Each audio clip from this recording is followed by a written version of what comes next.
Muy buenas tardes para todos. Antes de empezar, quiero significar el hecho de estar aquí en Chile.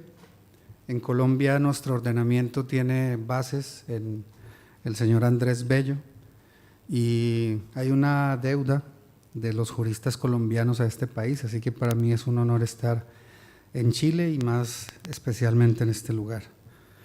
Quisiera empezar estos minutos con una frase del señor Saul Friedlander en su libro ¿Por qué el Holocausto? Esta frase está en su primer párrafo, en la introducción. Con el permiso de ustedes voy a leerlo. Dice: las explicaciones que se dan sobre los hechos que dieron lugar al exterminio de los judíos por los nazis resultan insuficientes, a menudo parciales y apresuradas y, de todos modos, no están a la altura de la significación y el alcance de dicho acontecimiento. Lo único que resta por agregar a esta frase es que tiene toda la razón. Comprender el Holocausto bajo un solo aspecto, bajo el tema sociológico, el tema político, el tema económico, resulta insuficiente. Entonces, el deseo en los próximos minutos es tratar de, obviamente, no dar la respuesta, no está a mi alcance, pero sí proponer examinar el ordenamiento jurídico del régimen nacional socialista alemán bajo el entendido de que el ordenamiento jurídico siempre es una especie de fotografía del ordenamiento social, de lo que pasa en el grupo. Es como una radiografía de un grupo determinado en un momento específico.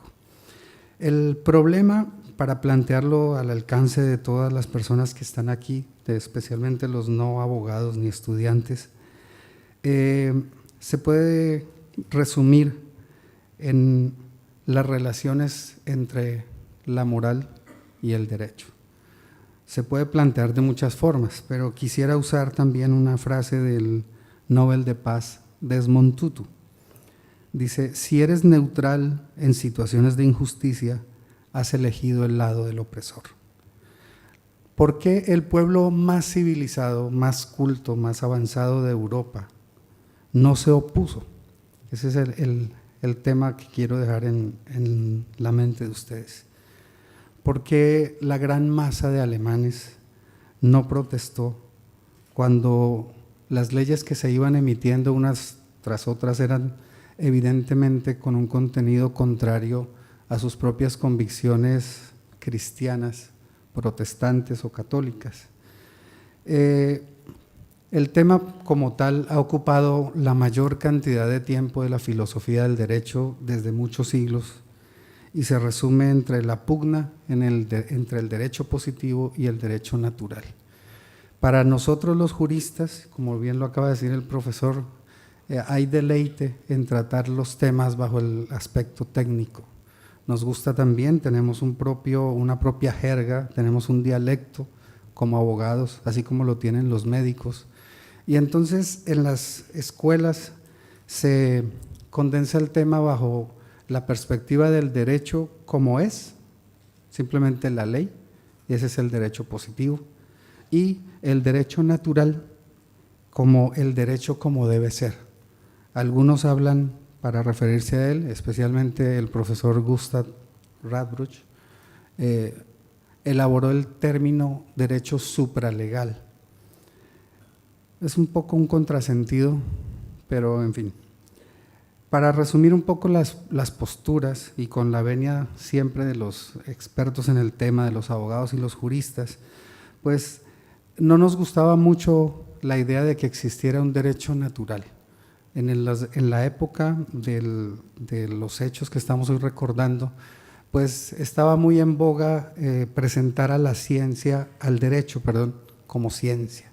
Entonces la ciencia tiene un método, tiene una filosofía, tiene unos procedimientos y el derecho natural no se ajustaba a eso, porque el derecho natural en el aspecto o en su justificación teológica se atribuye a un origen divino y en el aspecto racional, que fue el avance de los filósofos de la Ilustración, pues se encuentra básicamente en el sentido común y en la esencia de ser humano.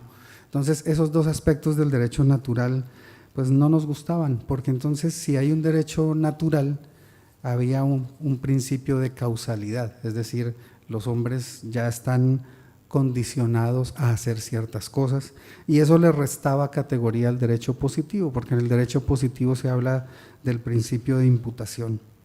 Cuando finalmente en 1948, y luego ya de conocido el Holocausto, se emite la Declaración de los Derechos Humanos, la Declaración Universal de las Naciones Unidas, ese documento para empezar no tenía una fuerza coercitiva, eran simples recomendaciones que hacía la Organización de Naciones Unidas a los países miembros para aplicar esos principios universales. Entonces, interesa mucho a este interlocutor que hoy tienen enfrente transmitir algo simplemente de la naturaleza del movimiento nazi y de cómo eso se tradujo en ordenamiento jurídico que obligó a toda la masa de los ciudadanos alemanes. Obviamente todo esto está sujeto a la venerable crítica y ruego que sean más suaves quienes dominan este tema, en especial aquí el doctor Calpo, que tiene toda la autoridad para hablar.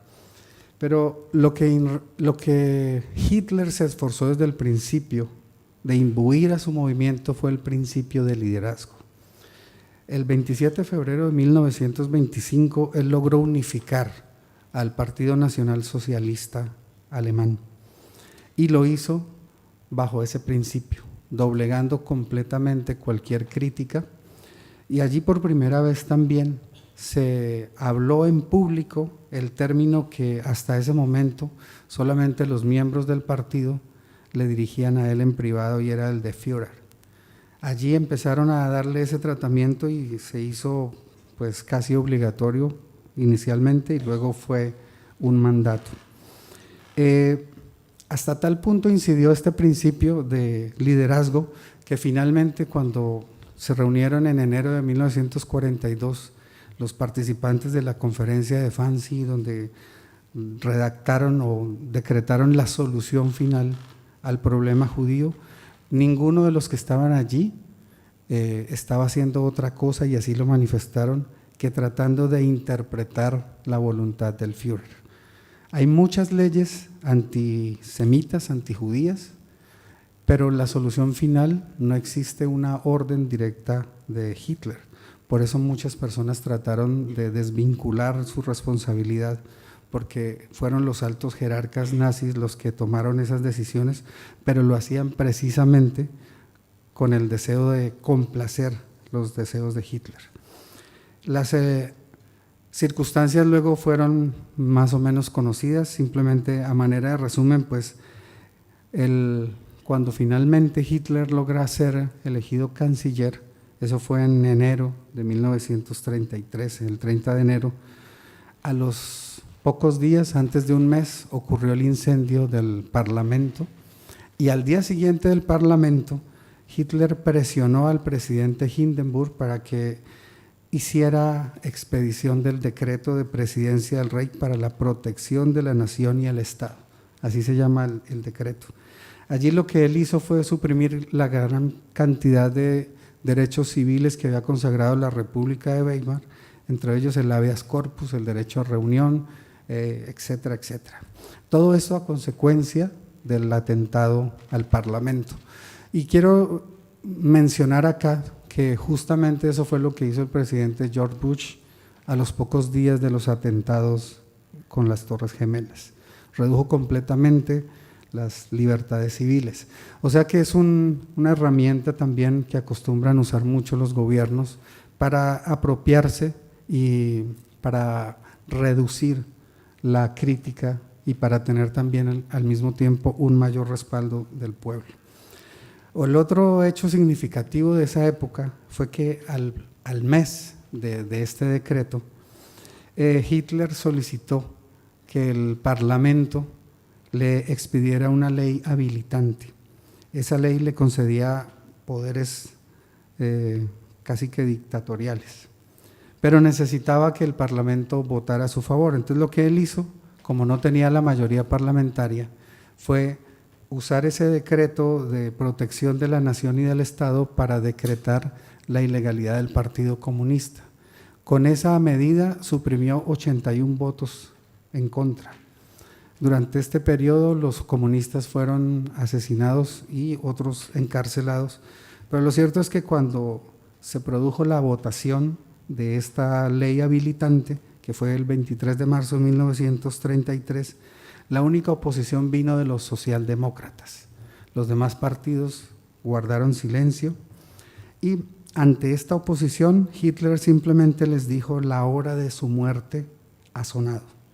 Esa fue la última sesión del Parlamento en la que hubo oposición. Pocos después, todos los partidos se autodisolvieron, prefirieron desaparecer por su propia cuenta del escenario político. Al poco tiempo, el partido, el NSDAP, Partido Nacional Socialista Alemán, fue declarado por decreto el único partido de Alemania, y todo aquel que quisiera formar un partido era considerado traidor.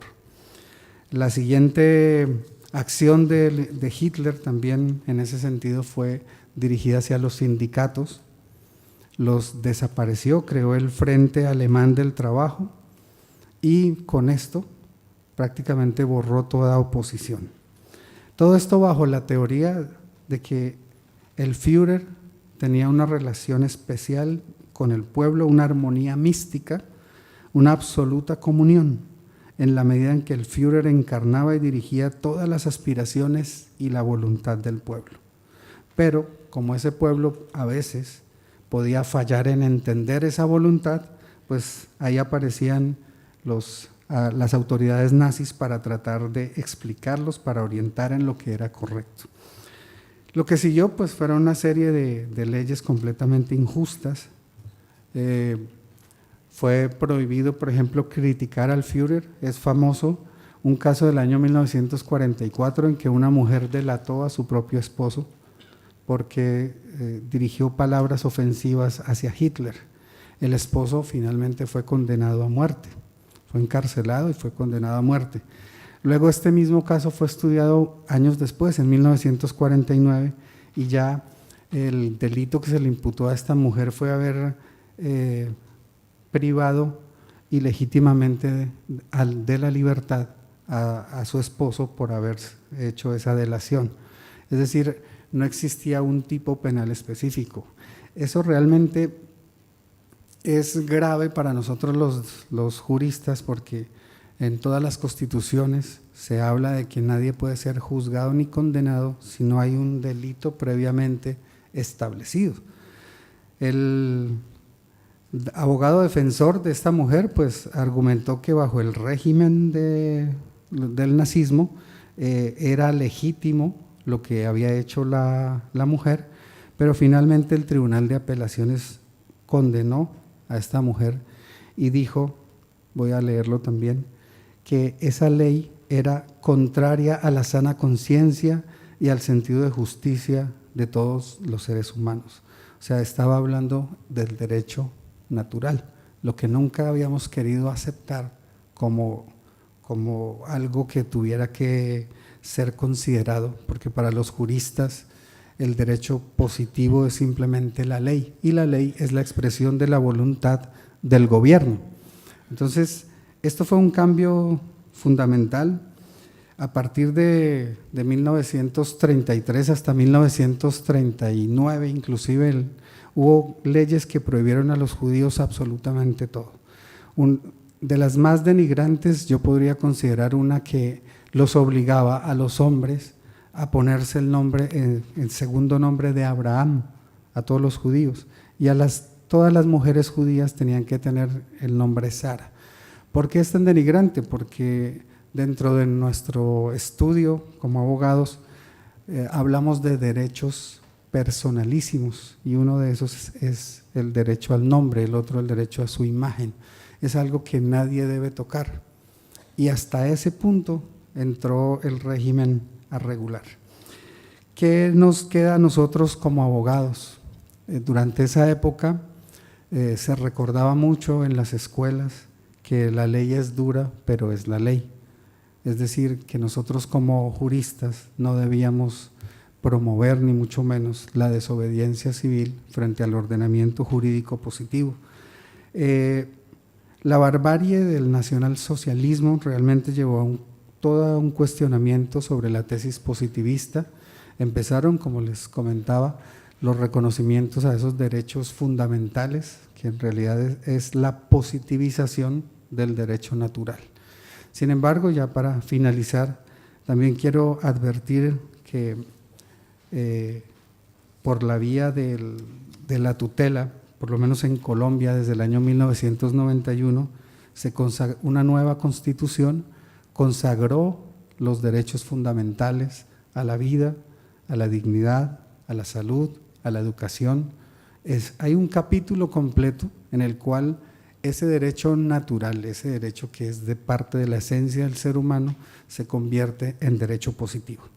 Pero la alerta la dio John Hart Ely, un constitucionalista norteamericano, aunque ellos tienen otro sistema, pero él dice que a través de los nuevos mecanismos, como la acción de tutela en Colombia, podemos llegar a justificar o a entrar mejor en una tiranía de las minorías, es decir, grupos pequeños que pueden a través de una tutela especial imponer a todo el conjunto social su propio y particular punto de vista, sin querer entrar en discusiones y en debates. Es lo que puede pasar, por ejemplo, con la adopción, y hablo específicamente del tema en Colombia. Está prohibido que las personas homosexuales, las parejas homosexuales, adopten hijos. También está prohibido el matrimonio entre personas del mismo sexo, porque la Constitución dice que la familia es la unión de un hombre y de una mujer, y continúa la definición. Entonces, como la Constitución establece claramente los requisitos para ese matrimonio, los homosexuales, el movimiento homosexual ha recurrido a la acción de tutela y algunos jueces han concedido esa autorización para que ellos se casen. Entonces, este es un llamado simplemente a entender que, aunque hoy es difícil, sería injusto también de nuestra parte a posteriori juzgar los hechos de hace 70 años en Alemania.